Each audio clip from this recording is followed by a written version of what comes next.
Dating factory worker sa paggawa ng stuffed toy ang 22 years old na si Julian Buizon.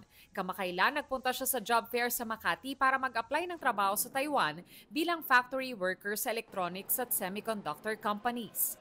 Makakapag-save po and wala pong binabayaran. Halos free po lahat.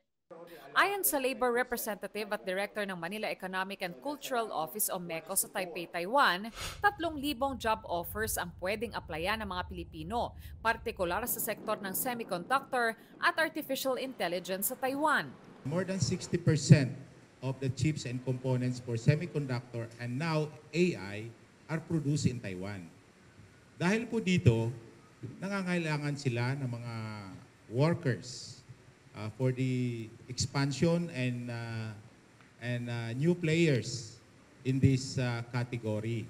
Ang qualifications, high school o college graduate, 32 years old pababa kahit walang experience sa ina-apply ang trabaho. Pero ngayon, ang preference na ng employer, kahit college level. No experience required.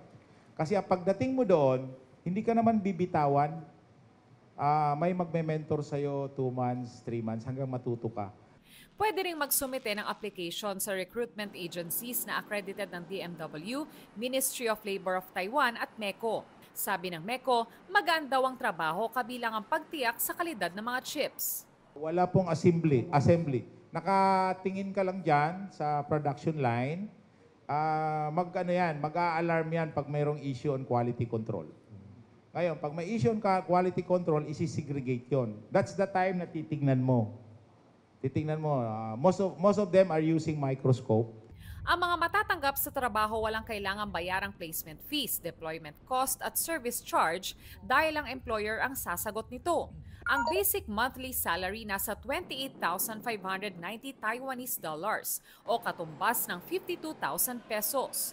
Pero kung mag-overtime, maaaring umabot ang buwan ng sahod sa 80,000 pesos.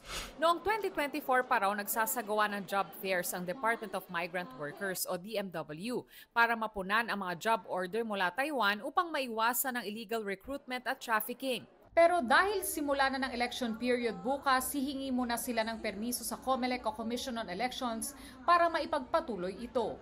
Maybe some people will say we're favoring some LGUs and other politicians and would be tantamount to electioneering. That's why, to be sure that we are not violating any election laws, we have to get an exemption. And once it is given, that's the time we can sustain and continue these job fairs all over the country.